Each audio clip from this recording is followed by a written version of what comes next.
Boa noite.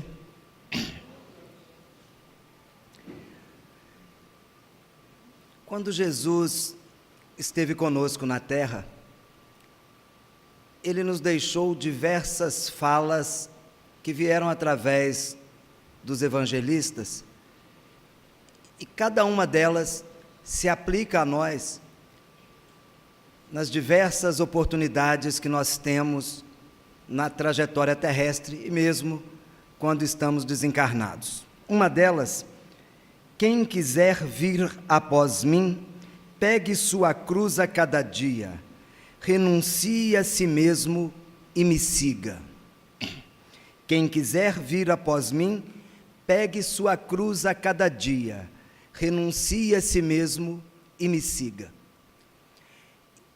Essa passagem, esta fala, se aplica nos diversos momentos da nossa vida, uma vez que nós sabemos que neste momento na Terra, em encarnações passadas e quem sabe nas próximas, nós estaremos ainda naquele mundo que se chama mundo de provas e expiações.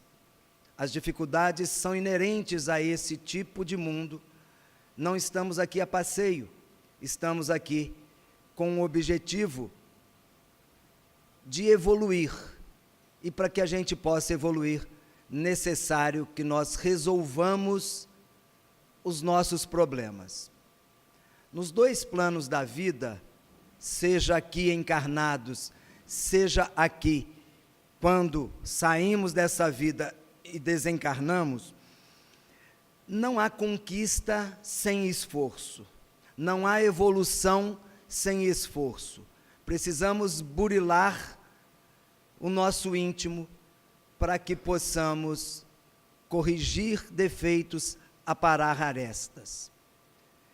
Esta passagem do Cristo: quem quiser vir após mim, pegue sua cruz, renuncie a si mesmo e me siga, nos mostra o que a pergunta 625 do Livro dos Espíritos já nos diz há 161 anos. Jesus é o modelo e guia. Quando ele diz: pegue sua cruz, renuncie a si mesmo e me siga, ele está fazendo o papel de guia. Guia, a gente segue. A nossa cruz, a cruz que nós aprendemos com a passagem do Calvário, é uma ideia que muitas das vezes nós tomamos de forma errônea ao longo dos tempos, talvez pelos ensinamentos que nós tivemos, talvez pela nossa própria acomodação, de que Jesus morreu na cruz para nos salvar. Esta é uma ideia que não nos faz crescer, porque se imaginamos que Jesus morreu para nos salvar, Jesus morreu, então estamos salvos. A mensagem do Cristo mostra diferente. Quando diz que Ele é o modelo e guia, o ser perfeito que Deus legou à humanidade para nos servir de parâmetro, modelo é aquilo que a gente copia, guia é aquele que a gente segue. E então Jesus morreu na cruz e nos deu exemplo. Morreu na cruz não para nos salvar, morreu na cruz para nos dar o exemplo de como nos salvarmos. A salvação tem que ser entendida como evolução. Se nós nascemos e fomos criados em espírito, simples e sem conhecimentos, nós temos na pergunta 115 do Livro dos Espíritos uma fala que, se não houvessem outras no Livro dos Espíritos, no tocante à nossa evolução, ela seria o ponto único que precisávamos saber. A pergunta 135, ela nos traz a ideia exata, contrariando muitas ideias de outras religiões, de quem somos nós, de onde nós viemos, para onde nós vamos e o que temos que fazer para sair de onde nós viemos e irmos para onde Deus nos destinou, como o único determinismo divino. Nós estamos aqui na Terra para evoluir. É o que diz a pergunta 132. Qual é o objetivo da nossa encarnação? Evolução. Fazendo a nossa parte na obra de Deus. A pergunta 115, eu gostaria de lê-la, para que nós pudéssemos ser bem claros e bem fiéis ao que trouxeram os espíritos superiores através de Kardec. Deus criou todos os espíritos simples e sem conhecimentos. A cada um de nós deu determinadas missões com o objetivo de nos esclarecer e de nos fazer chegar progressivamente à perfeição, pelo conhecimento da verdade, para nos aproximar dele próprio, do nosso Criador. Passando pelas provas que nos são impostas, é que nós, espíritos, adquirimos esse conhecimento. Uns aceitam submissos essas provas e as cumprem mais facilmente, com o que chegam mais depressa à meta que lhes foi assinada. Outros só as suportam murmurando e por isso permanecem mais estagnados, mais afastados da perfeição e da prometida felicidade. Essa pergunta, no meu entendimento, ela é completa no tocante ao objetivo de aqui estarmos encarnados. Nos deu missões com o objetivo de nos fazer chegar progressivamente à perfeição. Nesta perfeição é que encontramos a pura e eterna felicidade e nos aproximamos de Deus. Passando por essas provas, nós atingiremos esse objetivo. Fomos criados simples e sem conhecimentos e seremos alçados pelos nossos méritos, pelas provas cumpridas, à condição de espíritos puros, espíritos angelicais. Muitos de nós aceitam essas dificuldades terrenas e mais facilmente, por aceitar, por entender e por colocar em prática o que nós aprendemos, nós galgamos mais rapidamente os estágios necessários para atingirmos a perfeição. Outros, somente murmurando, reclamando, cumprem as suas missões e com isso atrasam o cumprimento da meta. É como aquele aluno na escola que aceita que tem que estudar, que tem que participar das aulas, estuda e faz as provas, passa, chega mais rápido à conclusão do curso. Os outros que vivem reclamando, não suportam as aulas, não querem estudar, demoram a conseguir o diploma, repetem de ano. Esta situação nos faz, se assim entendermos, entender que a cruz que todos carregamos são as dificuldades necessárias à nossa evolução. Para nós encarnados, a cruz, muitas das vezes, são as dificuldades de convivência familiar, são as dificuldades de convivência no trabalho. Para nós, a cruz, muitas das vezes, enquanto na carne, são as doenças que nos acometem o corpo físico e acabam atingindo também o Espírito. Para os nossos irmãos desencarnados, a cruz, muitas das vezes, são os vícios morais, as mazelas que carregaram aqui na terra e dela não se largaram, não se desincumbiram e levaram para o mundo espiritual. E às vezes, com a triste constatação de que tanto poderiam ter feito aqui na terra, e isso não foi feito. Para nossos irmãos desencarnados, esta cruz, muitas das vezes, são os remorsos pelas oportunidades tidas aqui na terra, com as convivências familiares difíceis, com os problemas que apareciam ao longo da vida, e deixaram de lado, fugiram.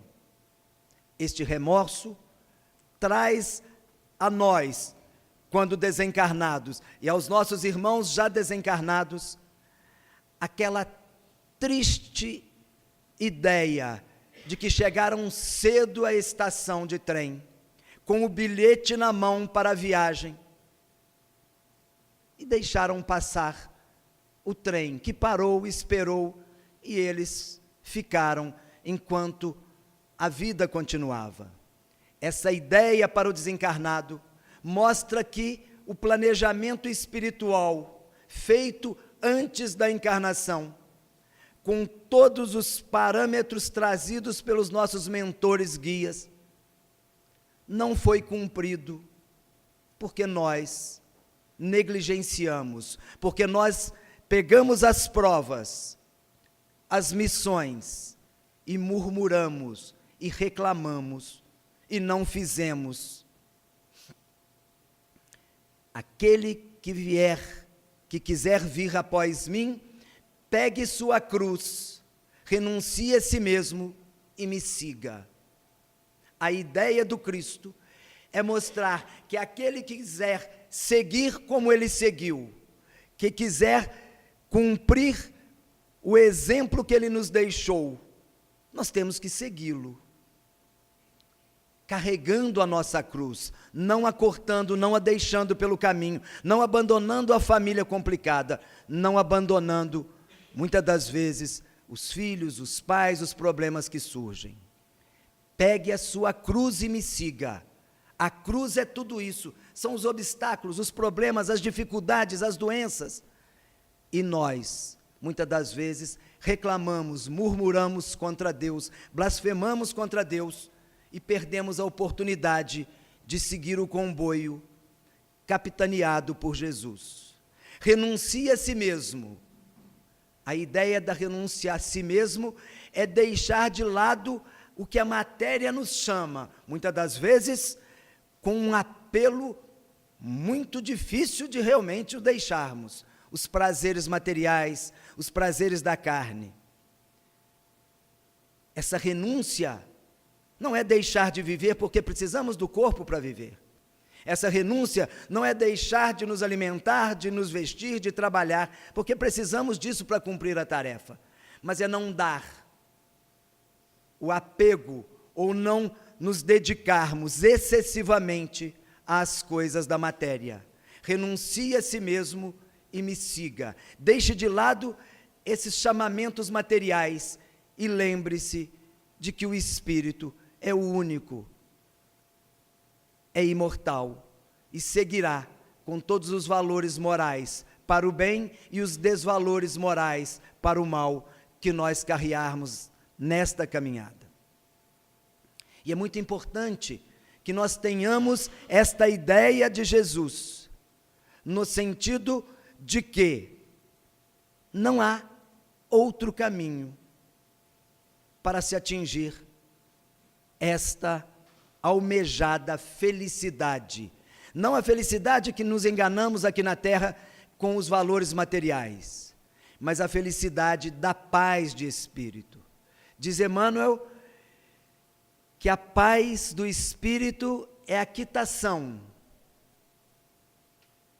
do nosso íntimo para com a vida, da nossa consciência para com a vida. A paz de espírito é a quitação da consciência para com a vida. É quando nos deitamos e não precisamos nos preocupar com o mal feito, com aquilo que fizemos de forma errônea, sabendo que estava errado. Essa paz só adquiriremos, como diz Leon Denis, quando estivermos seguindo as leis de Deus. Leon Denis fala na sua obra O Grande Enigma que, assim como a pergunta 614 do Livro dos Espíritos nos traz, a lei natural é a lei de Deus, e o homem só será feliz quando cumpri-la. Quando o homem se afasta das leis de Deus, ele é infeliz. Essa é a pergunta 614.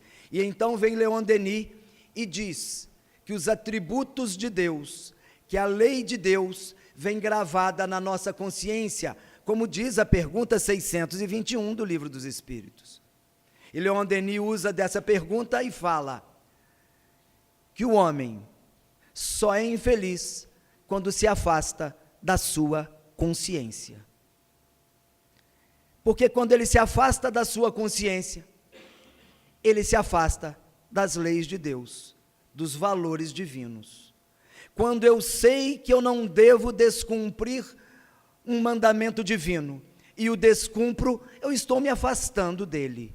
E aí eu consigo a infelicidade, eu consigo não ter paz. E não tem quem tenha paz quando deve, quando se afasta da lei de Deus. Basta que nós possamos ver hoje o que se passa no mundo político com a corrupção. Quantos milhões de dólares levados por muitos, quantas empresas com um patrimônio que nós nem conseguimos mensurar. E os seus diretores, e os deputados, senadores e tantos outros, com tanto dinheiro, será que dormem em paz? Sabendo que tem processos que podem levá-lo à prisão? Sabendo que tem ações que podem tirar todo o dinheiro que foi desviado? Sabendo que vai se afastar da família, que vai passar anos preso? Tem paz?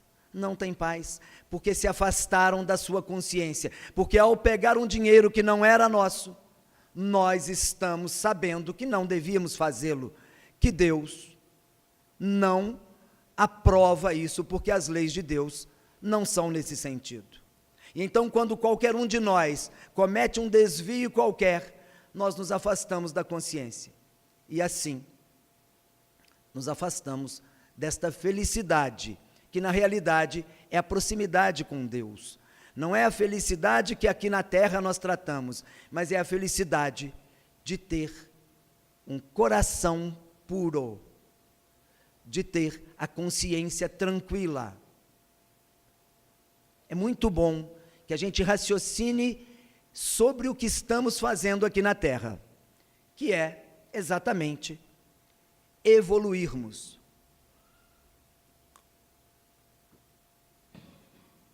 Dona Ivone do Amaral Pereira, uma médium fluminense, que viveu em Minas, lá em Lavras, em 1926, até 1932, foi Lígia, uma mulher bonita, jovem, que seduziu o príncipe Sácaram. Casou-se com ele, volúvel, traiu, fazendo com que o príncipe matasse, suicidasse. Cerca de 1.600 anos depois, esta mesma Ivone voltava como Ruth Carolina. 100 e poucos anos depois, no século seguinte, como Berthe de Somerville. Já no século XVIII, voltava como Andréia de Guzmán. Nestas 3 encarnações tratadas nos livros Nas Voragens do Pecado, Cavaleiro de Lumière e o Drama da Bretanha, Dona Ivone, Ruth Carolina, Berthe de Somerville e Andréia de Guzmán foi um ser, uma mulher muito bonita, vivendo entre os castelos com estudo nos melhores lugares, sendo cortejada por homens famosos. Casou-se, se separou. Casou-se, se separou. Casou-se, se separou, deixando um rastro de sangue, seja pelos assassinatos cometidos em nome dela, por ela, seja pelos suicídios de 2 dos seus interessados, que desesperados não suportaram não ter aquela mulher junto a si como sua esposa. Já no século XIX, depois de ter suicidado numa das vidas anteriores, Dona Ivone volta como Nina, uma dançarina jovem, 18 anos, que vendia o corpo. Não tinha marido, não tinha casamento, não tinha família. Perdida, se prostituía, até que foi socorrida, levada a tratamento, mas depois abandonada, veio a morrer. Na sequência, ela pede, numa reunião mediúnica lá pelos idos de 1860, para voltar como filha daquele que a ajudara. Ela volta, Leila, uma jovem bela que se casa aos 15 anos com Roberto de Canaleiras, que viera antes com ela em situações também de traição por parte dela. Casa-se e mais uma vez não suporta o casamento. Abandona o marido com uma filha. O marido e a filha se contaminam propositalmente, suicidam de forma indireta. E ela, mais uma vez, pula nas águas do rio em Portugal, morre. Volta como Dona Ivone. Com uma família a quem ela não reconhecia, ainda que fossem os parentes biológicos. Logo depois vai morar com parentes, com vizinhos. Não teve casa nos seus 84 anos que ela pudesse dizer como sua, morando de favores em Lavras, em Juiz de Fora, em Petrópolis, em Valença, Rio de Janeiro. Dona Ivone passou a vida inteira solteira nesta última encarnação. Passou a vida inteira sem uma casa, ela que morava em palácios. Solteira, ela que vivera com os homens mais cortejados das suas épocas. Pobre, ela que tivera tudo materialmente falando. Sem estudar, analfabeta, ela ainda escreve mais de 10 obras. Sobre ela, 10 outras obras são escritas. E a mais falada, Memórias de um Suicida, ajuda até hoje nossos irmãos que saem pelas portas indevidas do suicídio. Dona Ivone mostra-nos a evolução de um ser, desde os anos 40 até o ano de 1984, quando ela desencarna. Emmanuel, que nós conhecemos como mentor de Chico Xavier, Emmanuel foi Públio Lentulus. Antes tinha sido um senador, Públio Sura Lentulus, seu avô. Senador corrupto, veio Públio Lentulus na época de Jesus, senador, não corrupto, porém orgulhoso de seu cargo, negou que Jesus tivesse curado sua filha. Os anos se passam, Públio Lentulus volta no livro 50 anos depois, como Nestório, um escravo, orgulhoso e sábio. Na sequência, no livro Ave Cristo, ele vem como Basílio, também um ser muito simples, jamais evoluído. Passa-se a trajetória deste ser espiritual e ele vem em uma série de encarnações, reencarnações, como Padre Damiano, como Padre Manuel de Nóbrega, como Padre Amaro, e agora, recentemente, com Chico Xavier, ele desencarnado, foi o mentor Emmanuel. Diz para nós, alguns autores, principalmente Divaldo, que Emmanuel está encarnado na Terra hoje, com 18 anos de idade, numa cidade paulista, e será um grande mentor, um grande estudioso e que ajudará muito na área da educação. Saiu de um senador, no nosso conhecimento, 100 anos antes de Cristo, um senador corrupto, um senador não corrupto, mas orgulhoso na época do Cristo, diversas vezes padre ao longo de 1.600, 1.700 anos, para ser desencarnado após ser padre Amaro no século XIX, foi o mentor de Chico por 90 anos, ou menos em aparições, mas já desde o nascimento de Chico. E agora, como um exemplo na área de educação. E Saulo de Tarso, o perseguidor maior dos cristãos, que numa mesma encarnação deixou de ser esse algoz que matava, que jogava as feras, que matou Estevão. Tratado isso no livro Paulo e Estevão, romance de Chico, ditado pelo próprio Emmanuel, para ser o homem que faz com que nós conheçamos Jesus.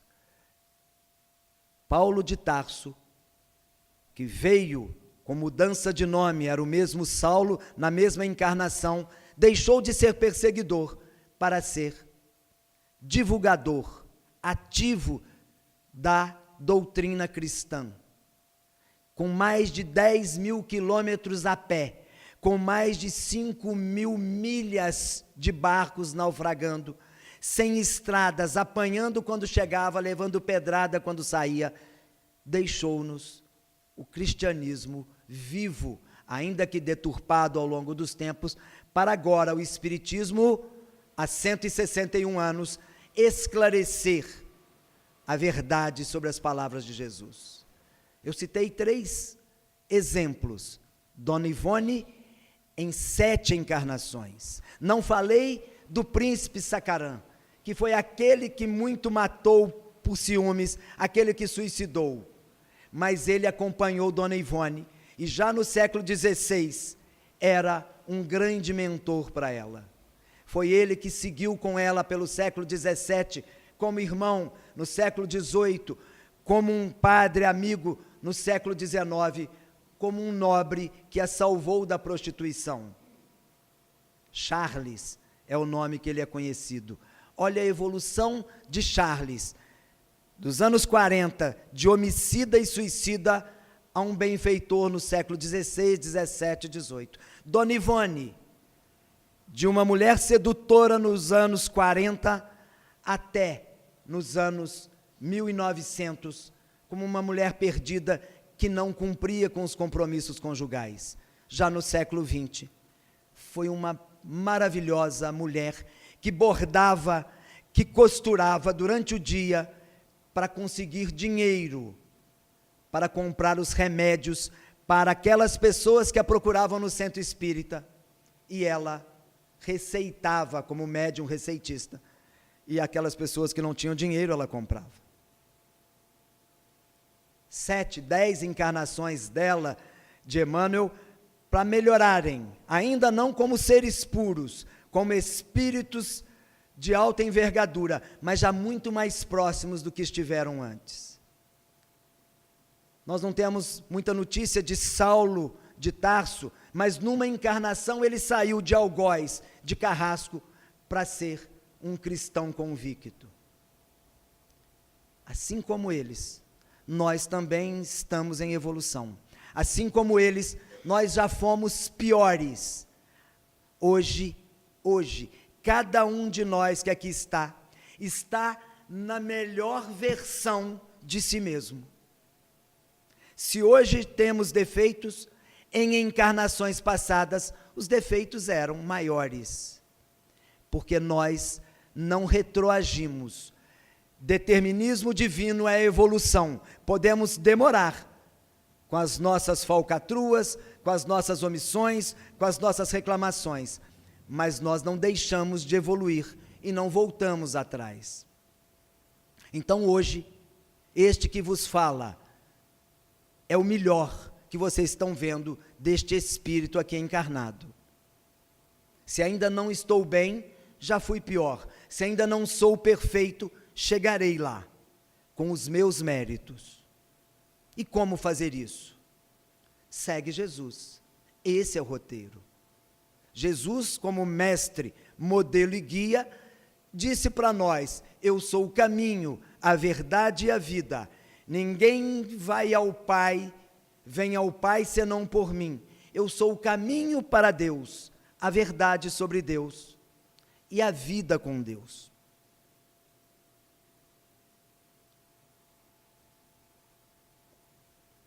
E é muito difícil, porque ainda estamos num estágio em que os erros são comuns. Não precisamos ficar desesperados com isso, mas temos que nos ocupar disso. Não somos perfeitos ainda, mas somos perfectíveis. Nós estamos em constante evolução. Não somos imperfeitos, estamos ainda imperfeitos.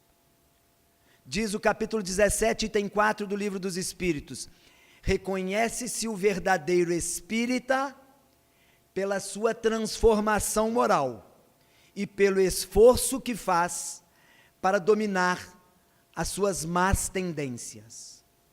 Isso é muito importante. Somos espíritas, não somos perfeitos, mas estamos em caminho evolutivo para a perfeição. Como é que nós seremos verdadeiramente espíritas ou verdadeiramente cristãos? Pela nossa transformação moral, pelo esforço que fazemos para dominar as nossas más inclinações. É natural que ainda tenhamos pensamentos negativos, atitudes negativas. O que não é natural e que não é esperado é que nos acomodemos nesses erros, porque seremos reconhecidos verdadeiramente como cristãos pela nossa transformação moral e pelo esforço que nós fazemos para isso. Jesus nos deixou inúmeros exemplos. Nas bem-aventuranças, que faz parte do Código da Montanha, do Código do Monte, nós temos uma série de falas que nos ajudam nesta caminhada.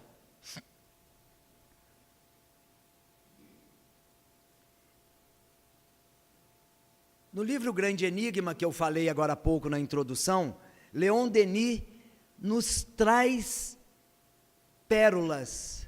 Leon Denis é culto, é um escritor espírita que não fala de uma maneira muito simples, mas as suas falas com um cunho poético são profundas e pela poesia nos atinge. E Leon Denis, ele traz do Livro dos Espíritos e do Evangelho as suas elucidações. E ele diz algo que, junto com o Sermão da Montanha, para mim, é um conjunto insuperável para que possamos evoluir. Diz Leon Denis que, por sermos criação de Deus, por sermos criados por esse ser que nós acreditamos, e o Livro dos Espíritos diz que Deus é a fonte primeira de todas as coisas, é a causa de tudo, e que nós, se somos filhos de Deus, fazemos parte desse Criador. Já nos disseram que somos uma centelha divina, uma parte do ser Deus. E assim como um quadro que olhamos na parede e podemos dizer que é uma obra de Cavalcanti, mesmo que não esteja assinada por ele, os entendidos olham e dizem: esta é uma pintura de Cavalcanti. Vendo mais 100 quadros, olham outro e este também é, os outros não. Por quê? Porque aqueles 2 quadros têm as características de Cavalcanti. Assim como um prédio bonito de uma construtora aqui da cidade, ou de qualquer lugar do Brasil, nós olhamos e falamos: este prédio é da construtora tal, porque ali tem as características arquitetônicas daquele arquiteto que faz os projetos para aquela empresa. quando vemos as características de alguém na sua obra, é porque o Criador desta obra deixou ali impressa a sua particularidade, aquilo que é dele. E assim diz Leon Denis, que nós temos as características do Criador. Se somos criados por Deus, Deus não nos criaria de forma diferente dele, tanto que somos criados à imagem e semelhança de Deus. E então, se Deus nos criou, nós temos as suas características. Se Deus é bom, nós também. Se Deus é justo, nós também. Se Deus é misericordioso, nós também. Mas não é isso que nós demonstramos. E vem Leon Denis, então diz, e elucida isso para que nós não fiquemos realmente num dilema. Ele diz, todos nós, criados à imagem e semelhança de Deus, trazemos cristalizados na nossa consciência as características, os atributos do Criador. Mas esses atributos de Deus, a bondade, a justiça, a misericórdia, não estão formadas, estão em germen, em sementes. E ele fala que a nossa tarefa enquanto espíritos encarnados é fazer com que esses germens, essas sementes, se desenvolvam com o adubo da prática do bem. Fazer com que essas sementes dos atributos de Deus se tornem belas flores no jardim da nossa existência. Leon Denis nos traz isso de uma forma tranquila, poética, mostrando que cada um de nós, por sermos criados por Deus, temos as características de Deus impressas em nós, mas não as características prontas, tão somente as sementes. E é por isso que nós fomos criados simples e chegaremos à perfeição, à pureza de espírito, desde que, com a prática do bem, desenvolvamos estas sementes, fazendo-as crescer, adubando-as com as nossas atitudes, retirando as ervas daninhas que cerceiam o crescimento das plantas, tirando os vícios morais que fazem com que nós, muitas das vezes, deixemos de praticar o bem, pelas falhas que ainda cometemos, sabendo, no entanto, que são contrárias às leis de Deus. E aí vem as bem-aventuranças, e Jesus nos traz, nas 7 primeiras, as bem-aventuranças das virtudes, 7 características que farão com que nós cheguemos à perfeição, com que nós sejamos reconhecidos como filhos de Deus. Não que todos não sejam filhos de Deus, mas o reconhecido como filho de Deus será aquele que, quando visto pelas suas características e atitudes, não tem dúvida, é filho de Deus. Tem um cara que todo mundo reconheceu. Quem era ele? Jesus. Quem olhava Jesus, não pela aparência física, não é isso, nós não podemos confundir isso. Não pela aparência do corpo, mas pela similitude de atributos. Bondade, justiça, misericórdia, estavam presentes nos atos de Jesus. Por isso que ele era o Messias, o Filho do homem, o Messias prometido. Porque ele tinha as características de Jesus, de Deus. E então vem as bem-aventuranças e dizem, bem-aventurados os humildes, bem-aventurados os humildes, porque deles é o reino dos céus. A humildade, não no que se fala na tradução mais antiga, pobreza de espírito, a pobreza de espírito aí não é a pobreza material, é a simplicidade. Bem-aventurados os simples e humildes, porque deles é o reino dos céus. O humilde, no sentido de nos reconhecermos ainda em caminhada evolutiva. Nós seremos humildes ao entendermos que existe um ser superior e que nós estamos aqui para aprender. O orgulhoso não aprende. O orgulhoso acha que sabe tudo. Já os humildes estão abertos aos aprendizados. Bem-aventurados. Bem-aventurados significa felizes. Felizes os humildes, porque deles é o reino dos céus. Vem a segunda bem-aventurança, que só é alcançada se nós formos humildes. E diz para nós: felizes ou bem-aventurados os resignados, porque serão consolados. Bem-aventurados os que choram, porque serão consolados. Os que choram no sentido da resignação, não o choro improdutivo, mas o choro do arrependimento, do se saber e se sentir ainda aprendiz em evolução. Bem-aventurados os resignados, os que aceitam, os que não blasfemam contra os acontecimentos da vida, porque serão consolados. Bem-aventurados os humildes, porque deles é o reino dos céus. Neste primeiro degrau, a humildade, nós ficamos abertos ao aprendizado. No segundo, por nós nos sabermos imperfeitos, em evolução, nós então aceitamos a vontade do Criador. Se somos humildes, aceitamos que haja alguém superior a nós, e então nós seremos consolados. Bem-aventurados os resignados, porque serão consolados. Vem no terceiro degrau, que só é acessível a quem é humilde e resignado, e diz: bem-aventurados os mansos e pacíficos, porque herdarão a terra. Isso é muito importante, essa fala. Bem-aventurados os mansos e pacíficos, porque herdarão a terra.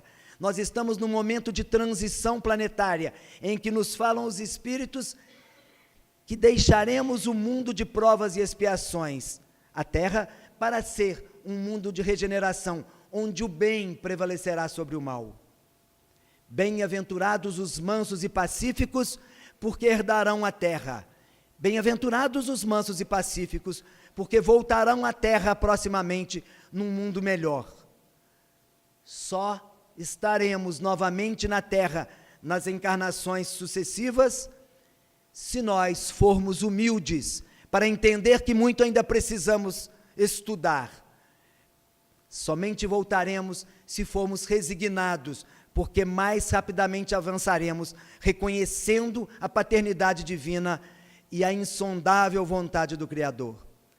E só voltaremos à terra se formos mansos, pacíficos, não devolvermos o mal com o mal, termos sentimento para com o próximo, como irmãos como nós, em evolução, mas ainda imperfeitos. Bem-aventurados os humildes, bem-aventurados os resignados, no terceiro degrau os mansos e pacíficos.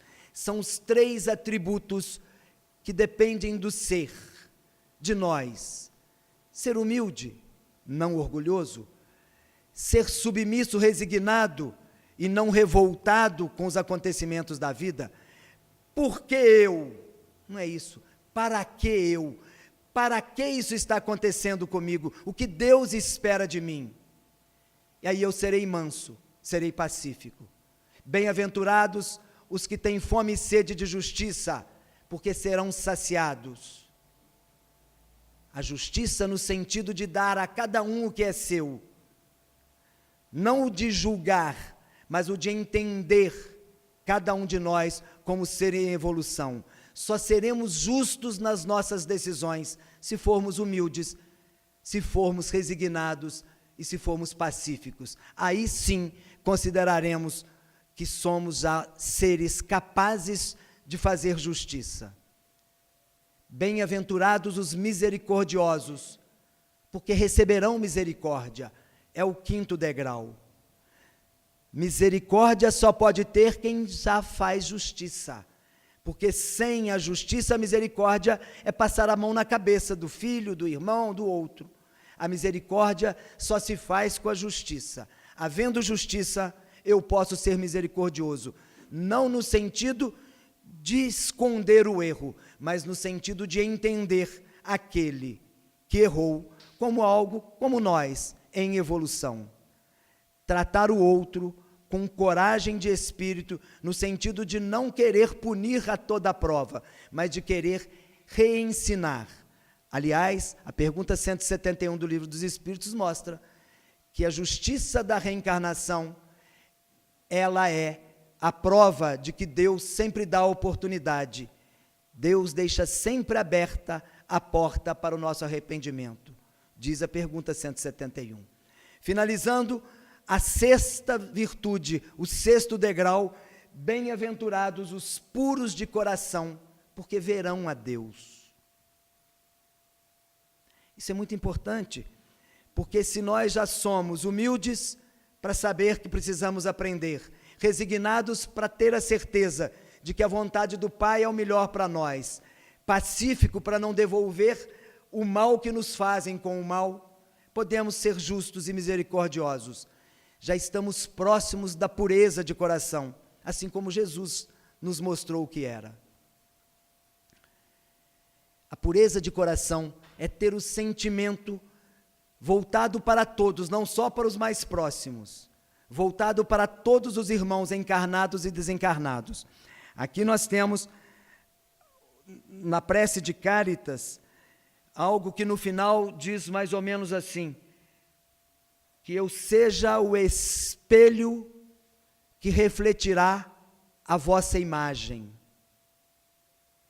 No sentido de que o espelho sejamos nós, que quem olhar veja refletida a imagem do Cristo, a imagem de Deus. Não pela aparência física, eu repito, mas pelas atitudes, pelo sentimento, pelo que nós fazemos com os obstáculos, com a nossa cruz. Porque seremos vistos como Deus, como Jesus era visto. Bem-aventurados os pacificadores, porque serão chamados filhos de Deus. Bem-aventurados os humildes, os resignados, os mansos e pacíficos, os justos, os misericordiosos, os puros de coração. Com esses 6 degraus alcançados, nós seremos pacificadores, no sentido diverso de ser pacífico. Ser pacífico não quer dizer que é ser pacificador. Ser pacífico está lá embaixo, no 3º degrau. O pacificador difere do pacífico, porque o pacífico não devolve o mal a quem lhe fez mal, mas já o pacificador devolve com o bem a quem lhe fez mal.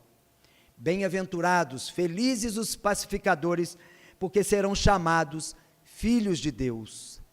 Quer melhor exemplo de pacificador do que Jesus? Atire a primeira pedra àquele que não tiver pecado. Ali ele mostrava que num litígio ele não tomou parte, ele trouxe a paz. Foram-se os que queriam crucificar a mulher adúltera. Foi-se a mulher adúltera, mas com um lembrete: vá e não tornes a errar. No sentido, siga, prossiga, continue, vá em frente, mas não erre, não pratique mais esse erro. E então, meus irmãos, nesta tônica, eu termino pedindo a todos que essa imagem do Cristo como humilde que era, resignado, manso, justo, misericordioso, puro de coração e pacificador, seja a nossa meta. É bem possível que a gente tropece, é natural pelo nosso estágio evolutivo, mas lembrar que aquela vez que a gente estiver em dificuldade, as falas dele para os seus seguidores, como por exemplo, quando o barco quase naufragava, eles acordaram: Senhor, estamos morrendo. Ele diz: por que temeis? Eu não estou convosco. Ele mostrava que, estando com ele, não haveria o que temer. Na sequência, ele foi deixando muitas falas, e nós temos que apegar-nos a elas. E mesmo com essa consciência, seguindo Jesus, com a nossa cruz, renunciando a nós mesmos, nós vamos baquear no caminho, porque faz parte da nossa cruz. Mas aí vale lembrar que quando a dificuldade parecer insuperável, quando a cruz estiver muito pesada, ele também deixou um lembrete: vinde a mim todos vocês que estiverem cansados e sobrecarregados, porque vos aliviarei. Esse é o irmão que nos foi trazido pela doutrina espírita como modelo e guia. O homem que veio à Terra, o Espírito que encarnou, não para nos salvar, mas como nos mostrar como nós devemos agir para evoluir e chegar a como ele chegou, Espírito puro. Que Deus nos abençoe e nos guie e esclareça quando essas dificuldades da nossa cruz aparecerem, para que a gente possa carregá-la cada vez com mais tranquilidade, para nos encontrarmos com o Cristo e com Deus. Muito obrigado.